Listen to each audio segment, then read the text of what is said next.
அனைத்து நண்பர்களுக்கும் வணக்கம். இன்னைக்கு கர்க்க கசடர சேனல்ல AutoCAD உடைய பேசிக் செட்டிங்ஸ் ஆன கமாண்ட் விண்டோவை எப்படி ஓபன் பண்றதுன்னு நம்ம பார்க்க போறோம்.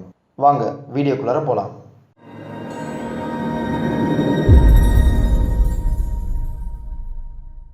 அதாவது முந்தைய வீடியோல AutoCAD உடைய பேசிக் செட்டிங்ஸ் என்னன்னு சொல்லி நான் குறிப்பிட்டிருந்தேன். அந்த AutoCAD உடைய பேசிக் செட்டிங்ஸ் உங்களுக்கு என்னன்னு தெரியலனா நீங்க கீழ இருக்க டிஸ்கிரிப்ஷன்ல அந்த முந்தைய வீடியோக்கான லிங்கை நான் கொடுத்துருக்கேன். நீங்கள் அதை கிளிக் பண்ணி நீங்கள் முந்தைய வீடியோஸில் இருக்கக்கூடிய பேசிக் செட்டிங்ஸ்லாம் என்னென்னு நீங்கள் தெரிஞ்சுக்கலாம்.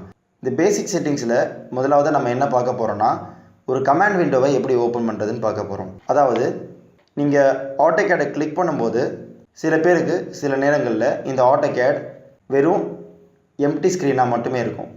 அதாவது ஒரு டூல் பார் இருக்காது, எந்த ஒரு டூல் பாருமே இல்லாமல் ஒரு சில டைமில் எம்டி ஸ்க்ரீனாக இருக்கும். அப்படி இருக்கும் பட்சத்தில் நம்ம எப்படி நமக்கு தேவையான டூல் பார்ஸை எப்படி கொண்டு வரலாம் அப்படிங்கிறத பார்க்க போகிறோம். அதில் முதலாவதாக நம்ம கமாண்ட் விண்டோவை பார்க்க போகிறோம். இந்த கமாண்ட் விண்டோவை கொண்டு வரதுக்கு உங்களுடைய கீபோர்டில் Ctrl+9 நீங்கள் ப்ரெஸ் பண்ணிங்கன்னா உங்களுக்கு கீழே இந்த இடத்துல கமாண்ட் விண்டோ ஓப்பன் ஆயிரும்.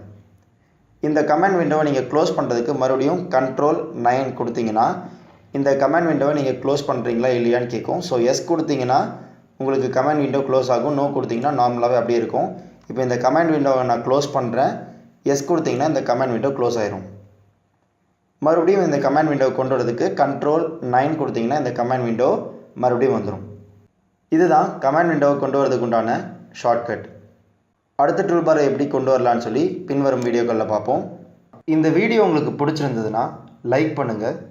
இந்த வீடியோ பற்றின கருத்துக்களை கமெண்ட் பாக்ஸில் டைப் பண்ணுங்கள். எங்களுடைய வீடியோஸை நீங்கள் தொடர்ந்து பார்க்கணுன்னா சப்ஸ்கிரைப் பண்ணுங்கள், கூடவே பெல் ஐக்கானை கிளிக் பண்ணுங்கள்.